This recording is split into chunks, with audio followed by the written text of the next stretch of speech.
какво изпращаме месец май. Тук две лехички с ягоди, които без малко да унищожа, тъй като ги сварих с прясно косена трева. Но новите почета са окей. И разбира се, един саморасъл картоф. Руколата ми, която цъфна изобилно. Късахме може би 2-3 пъти листа. Не оставих да се хранят чилите и другите насекоми. Лехичката с новопосадения магданос. До сега съм нямала чак такъв успех да посадя магданос на конкретно място и той да поникне. Но този се развива доста добре. Разбира се, белини, макове, вече прецъфтили. Лехата ми с многоетажния лук и кадрав магданос от миналата година. Дивите макове съм ги оставила да си хвърлят семена. Съжителстват с новопоникналия кел. Тук оградата е пълно с лещници и даже лещата, която остана от покривните ми култури, цъфна. До нея има едно саморасло, т.е. то не е само порасло, ново поникнало зеле, тъй като бях оставила корените и те тръгнаха да растат нагоре ново листа. Такова зеле имаме ето там между бълклата, даже е цъфнало. Този вигвам горкия седя толкова време като нещастен, неосъществен проект, тъй като първите краставици, които боднах директно в земята, въобще не покараха. Ето копъра пред тях покара. От 4 вида нямаше нито една излезла краставица. Но сега два от видовете са ми покарали почти всички семенца. От другата страна са ми крокодилките и корнишончета. Там от 6 има покарали по 3. Хращето ми кари вече ще цъфти. Мащерката ми е цъфнала яко. Може би и рига наскоро ще цъфне. Тук край другите лешници са ми райските ябълки. Те доста пораснаха. Чакаме цветовете им, които стават по-високи от оградата. Изпращаме май с тетички. Да, знам, доста наблизко го посях. Но тъй като отново обучнах семките директно в земята, не знаех въобще какво ще излезе, кога ще излезе, къде ще излезе. Така че ще видим. Едва ли ще ги разреждам. Аз имам лоша навик нищо да не разреждам, което е поникнало, но това е положението. Тук има и няколко забучени пиперки, които ни останаха от горните лихи. Разбира се, не може да бъдат изхвърлени. Всичко трябва да се оползотвори, всяка капка от капковото също. Последния ми зелено лук и чесън. Доста дебели стъбла направиха. Зеления лук даже има доста големи глави, но като цяло не е предвиден да тук да се отглежда лук за глави. Не, че този, който е за глави е по-голям, но не и се. Тук пак, когато се освободи място, има един ред с домати, който ни даде един комшия. Още са доста древнички, но пък те са всеки полегнали, тъй като бяха доста изтънени дълъг разсад, така че се надявам, че са пуснали добри корени и ще тръгнат добре. Лопена ми, който няма да оскубя, той също ще стане по-висок от мен и ето е баклата. Не знам дали трябваше да стане по-висока, но пък тия дни ядахме първата манчичка от нея и беше добре. Ето го, старото зеле, т.е. новите листа зеле, поникнали от стария корен, който не отскубнах и вече даже са цъфнали. А тук между плочките на пътеката си имам един самопоникнал магданос. А там, по-нагоре, пак между плочките на пътеката си имам и самопоникнал морков. Ето, в продължение на темата, че всяка капка и всяко местенце трябва да се оползотвори. По озерето бидоха засети 2 корена домати, които ми останаха. И съответно, тук по-нагоре до баклата, където имаше място, бяха засети още 2. В градината сигурно има 1, 2, 3, 4, 5, 6, 7, може би 7 сорта домати, плюс още 6 сорта черита. Общо взето взимаме откъдето който каквото ни даде, защото аз така и не съм се научила да си правя разсад. Днес привързвахме засенчващата мрежа допълнително с тел, защото вятъра издуваше като корабно платно и даже ето се вижда малко е наклонно дори металните колове, които забивахме. Но сега е доста по-добре и телата държи мрежата. Тук отпред посята целинката. Мисля, че заглави. Тя общо взето поникна само до средата на речето. По-нагоре, разбира се, продължихме дома с домати. А това в средата не са салати. Това са семена невен, които поръсих между двете капкови с цел да ми пазят градинката, когато цъфнат. Не, че са цъфнали, макар че ето тук там вече виждам, че има пупчици, така че надявам се да има и цвят. И речето ми с моркови, които наръсках и разбира се не проредих, защото съм цицня и ми свиди да откъсна дори едно успяло да поникне растенице. Другото, което е в градинката, тук са жълти и червени черита, огромната реха с ягоди, които вече, освен че са на листа, са обсипани с плодове, почват яко да зреят.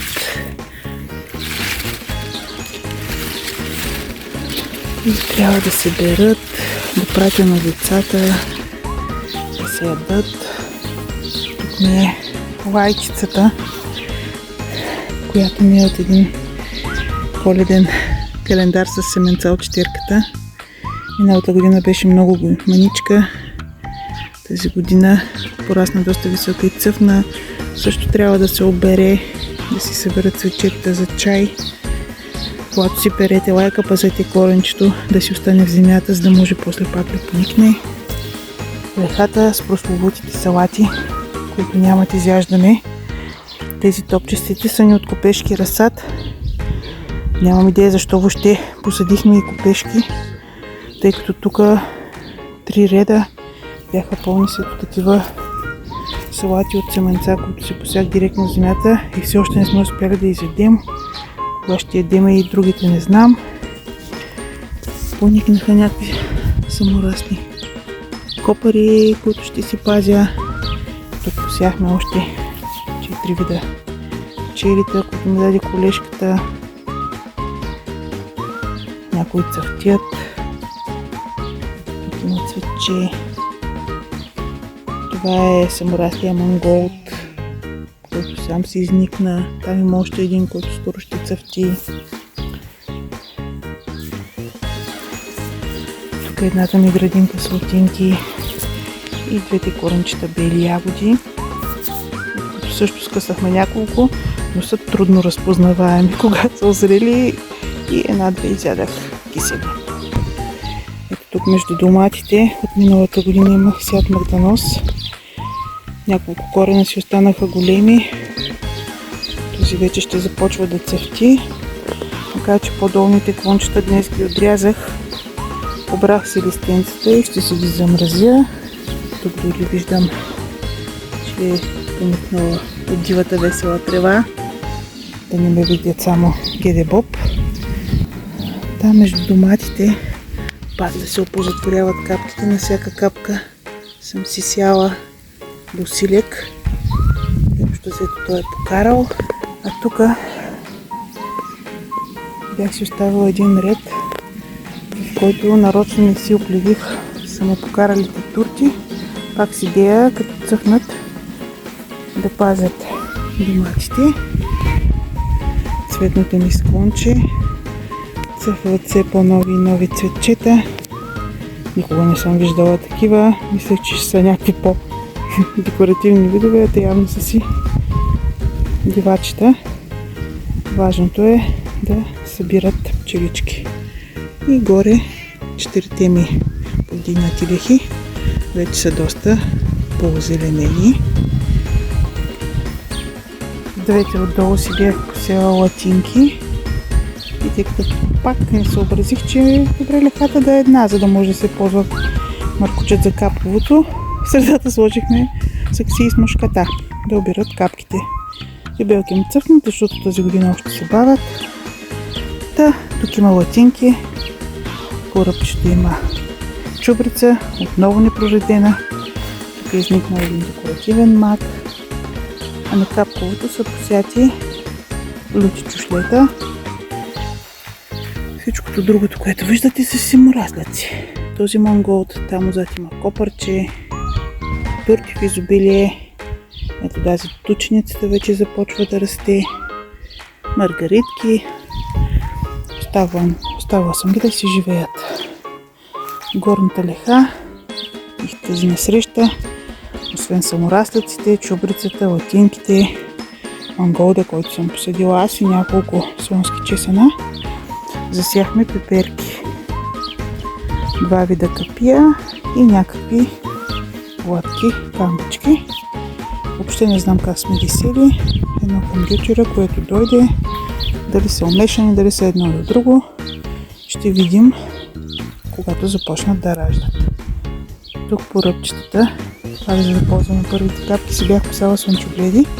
С идеята е да се вдигнат и да хвалят малко сянка на компоста. Ето ги на вътрешните листички. Пак с чубрица, пак с чушки, с самопоникнал манголд, посят от мен манголд, 3 по-закръжавели слонски чесъна, които малко бяха габясали в основата. Мушкатата да събират капките, мравките са минали през картона и стърботините. И големият слонски чесън, който даже беше цъфнал 2 от тях, то отчупих цветовете с идеята да станат някакви глави. Не, че някога до сега съм отглеждала чесън за глави, но се надявам тук тези най-големите растения да направят някаква глава. И тук биде най-големия ни за сега неуспех. Сяхме разсад от пътълджан, може би от 12 пътълджана.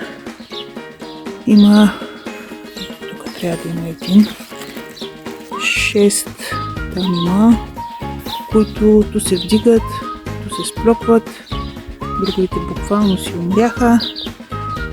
6 да се хванат, все файдица. Другото, с което изпращаме май, и тази саморасла, предполагам праскова. Когато си сипех компоста, който беше ето тук, намирах страшно много запазени постилки праскови. Направо не помня кога сме яли толкова праскови. В един момент това растение само си покара. Предполагам, че се е самопосяло в пръста, така че сме си го запазили, да видим какво ще излезе. А това е лехичката с проекта "Премисли си самопораслите тикви от компоста в леха". И ето, новопосадените тикви за фенери са поникнали. Тук има няколко покарали дини. Тук по-нагоре доста покарали топеши и големи тикви. Много вероятно са сяти доста наблизко. С идеята поне нещо да тръгне. Те пък не изненадаха и тръгнаха доста неща. И ето да ги пускаме ето тук да влекат. Макар че как ще се съберат всичките не ми е много ясно. Но каквото такова. И ето е последната част на оградената, защитена от кучето зеленчукова градина. Днес работихме по греха, тъй като вече има шушулки, които скоро ще трябва да бера, а така се беше сплел, че щеше да е невъзможно да минавам. Пак не съм предвидила. Трябваше да си го посея на 2-3 дълги реда. Аз го сях на някакви гъсти напречни редчета. Той избоя. Отначало се забави. Сега гледам, че има доста шушулки, които вече започват бързо да се пълнят и ще трябва да се берат. Да се наложи да забиеме колчета от двете страни, да опънем въженца и малко да го посъберем, за да мога поне да минавам тук отсам. Ние едната част с бобчетата, фасула. Тук най-отвътре са ми едни дълги, подобни на аспирджи, бобени шушулки, които се пускат да ползят по колчета. Трябва скоро да им правим на тях установката. Тук отпред имаме нисък боб. От търговище взехме семенцата. Тук най-отпред си бях села семена пащърнак. Има няколко гнезда, които се хванаха доста добре и се надявам все пак да изкараме няколко пащърнака. Тук са ми 4 реда картофи. Сяти са по едно и също време. Едни станаха големи, доста, други едва ли не сега почнаха да растат и са доста малки. Едни са цъфнали, има още едно-две с пъпчици, други халхаберси няма да цъфтят. Отсам отново има малко фасул, този мисля, че беше нисък с лилавите шушулки. А тук отзад има 2 реда царевица. Някои бяха изникнали, някои не. Допълнително ги подсявахме. Днеска гледах, че там, където сме подсяли, отново е покарала царевица. Същото и с боба. Наложи се тук да подсяваме. Той също е избил. Този джоджан тук ми е саморасъл, който е идеално. И приключваме с нещастната лихичка, която трябваше да ми е лука за глави. Но като цяло лукът за зелено се развива доста по-добре. Миналата година вървях по улицата и мърморех, че дивия лапът е по-висок от мен, а вкъщи не мога да завъдя никакъв. И вече и аз имам. И защото не може само зеленчуци, трябват си и плодове. Бърз апдейт майски на плодните дръвчета. Това е нектаринката и невероятно е обсипана с плодове. И то вече доста прилични. Следва малката черешка, която има няколко клончета. И колкото клончета, толкова и черешки, които дори започват да се червенеят. По-нагоре е малкото бадемче, което съдиха мъжовизетя. И ето. То успя да задържи 3 бадема. Ето е третия бадем. Чакаме ги да озреят. Тези мъжове за едно уиски ще има.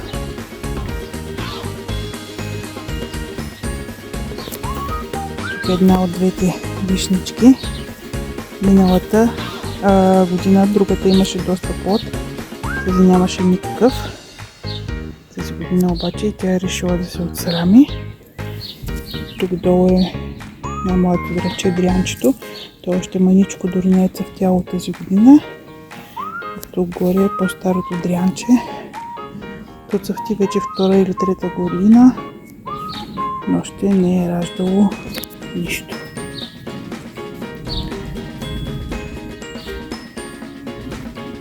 Ето го е първия бадем. Той е доста по-голям.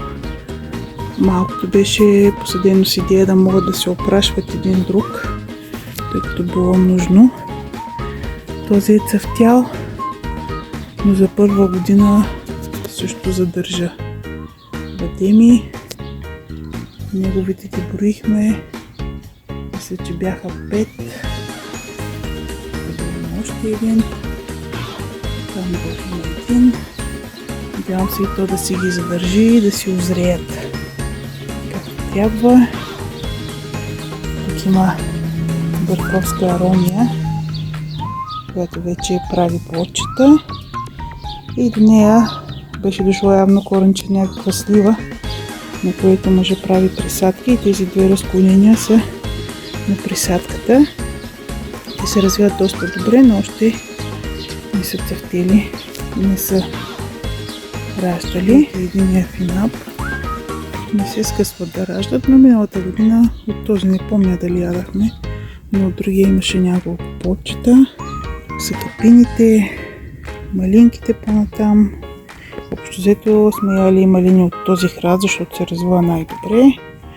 Капините тук-таме, после им изсъхват плодовете, не знам защо така се получава. Това е първата череша, която също има може би 20 на плодчета, които почват да червенеят и ги чакам с нетърпение да озреят. Тук край оградата сяхме такива ластони на ягодки, тук по капковото също. Тук имаме няколко храстчета, касис и френско грозде, от които сме брали може би шепичка. Пинките и малинките тук там имат цвят. Тази ябълка беше изяла някаква гад и вятър е щупил от дъно, но тя пък пусна две клончета. Това дясното по-голямото с повечето листа си е нейното старо клонче, а на другото може да направи присядка. Тя за щастие отново се хвана, така че да видим, може да стане голямо дърво. Едният клон да ражда червени, другия жълти ябълки. Стискаме палци. Продължаваме напред. Малините общо взето и се развиват кой няколко добре. И ето е крушата. Може би едно от любимите ми дръвчета. Чакам с нетърпение да видя какви круши ще се родят. Не че много обичам круши, но все пак тази година нямаше студове. И ето, крушата е обсипана с плодчета. Поброила съм ги, мисля, че бяха и те къмто 20-тина. Чакам да озрият.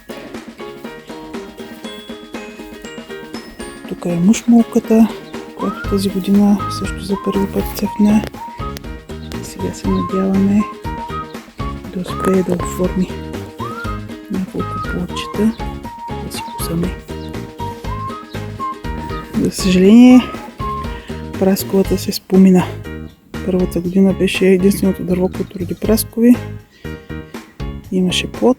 Тази година е била финито. Следва един вишнап, който също е сравнително младо дръвче. И може би имаше едно-две плодчета оформени. Ще ги видим какво ще излезе. Имаше една кайсийка от гората, като дълго време седя на клечка и вече пусна листенца. Орехчето, което тази година някаква гъсеница го беше пробила стъблото му, но то успя. Също може ми го хвана, т.е. на време да премахне гъсениците и то се развива пак добре. Тук в оградата има още една вишна, мисля, че беше. Тук има още арония, която също имаше цветчета и ето вече има чепчица с плодчета. Има дивото ми резине. Има един финап сорт Ли, който няма бодли. Листата му са по-различни, би трябвало да е по-едър. Ще видим какво ще излезе от него. Тук има едно нарче, малкото храстче, което е нещо не е раждало. Тук е вишничката, която миналата година имаше доста плодчета.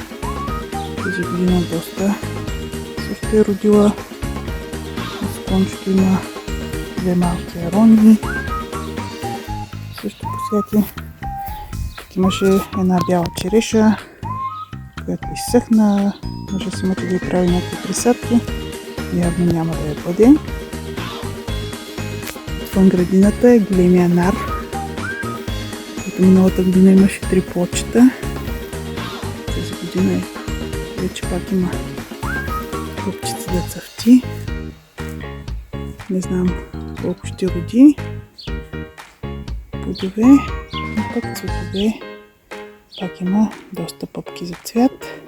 От него тук пак има една малка арония и райската ябълка, като общо взето тази година се развива най-добре.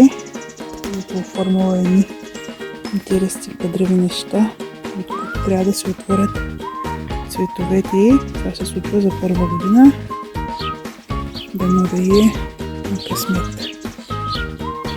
Тук надолу до ягодите има още една круша, която също тази година има няколко плодчета. По принцип трябва да са различни сортове. Чакаме да видим. Следва най-разочароващото дърво за мъжа, което имаше цветове, но не направи нито един плод. Някаква слива, за да видим що за слива ще излезе от нея. И тук е ябълката, втората ябълка, която доста порасна на клони. Тази година дори цъфнаха клончетата и тук имаше една. Мисля, че бяха даже двечки ябълки на това клонче, но не виждам другата в момента. Така че се надяваме да видим що за ябълка ще излезе от това дърво. Другото дърво, което доста пострада пролета от една огромна гъсеница, която му беше пробила стъблото, е дюлата. За щастие мъжовите пак доста на време успя да я измъкне и тя се обсипа с цвят. И сега по цялата дюла има дюлки. Чак се чудя как въобще ще успее да отлива толкова много плодове това дръвче. Черницата, която е по-скоро белица с бели плодове, които стават розови, когато озреят, е обсипана с плод. Смокинята успя тук да ме имаше доста пръв плод, но доста опада. Пакет успя да задържи големи плодове, които чакаме да озреят. Там край оградата далече има още една зарзалка и много лешници и още един пинап. Косепата, който сме си късат плодове. Отвън на оградката защитна има две малки смокини, от които колкото и да е интересно, също съм си късала плодчета.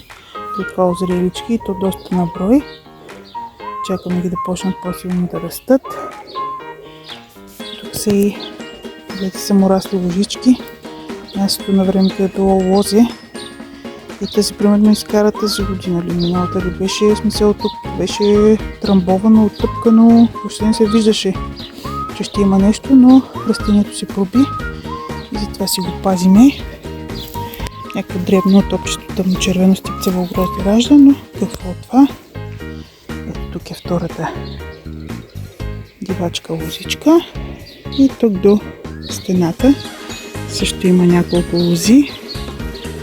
Трябваше всичките да са плодни, специален сорт, но на тази умря плодната присядка и това пак е някаква дивачка, която изби долу, но тук ще цъфти, така че ще видим ако роди какво ще роди. Тази си е окей. Вече даже трябва да мислим вариант как да й правим смичка, защото е тръгнала доста нагоре. Я мисля също да. Тук имаше, не знам цвят ли е това какво е на лозата, от което трябва да се развие грозденцето. Долу има още една декоративна посята и ето е следващата плодна лоза, която е също вече за смичка. И тук долу има нова съдена маничка. Приключваме май. Благодарности. Все пак градината никога не съм я виждала толкова зелена и свежа, благодарение на сравнително хладното време и доста дъждове. Събрах си зимнина. Няколко, може би 3 пакета бяха спанак, листа от магданоз. Яли сме коприва, яли сме спанат, вече ядахме бакла, скоро ще берем грах. Скоро салатите въобще няма да ги коментирам и репичките в изобилие, зелен лук, зелен чесън. Скоро трябва да започвам да ползвам манголда и кейла, които нямам идея как да оползотворявам. Но така, винаги има какво да си откъснеш и е супер.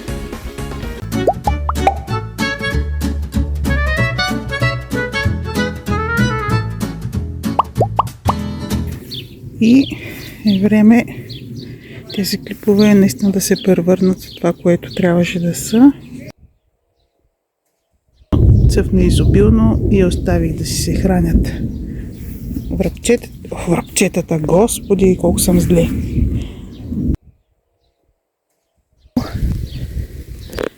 Пръста ми се видя. Котки, почва да вали дъжд. Прибирай се. Айде, прибирай се. Съд. Бягай напред. Бягай. Котката много обича да ми тъпчи в градинките. Напреко се минава. Айде, шиша. Отивай. Значи аз съм много стройна топола. 1,66 м дигнати ръце. Винаги има какво да си откъснеш.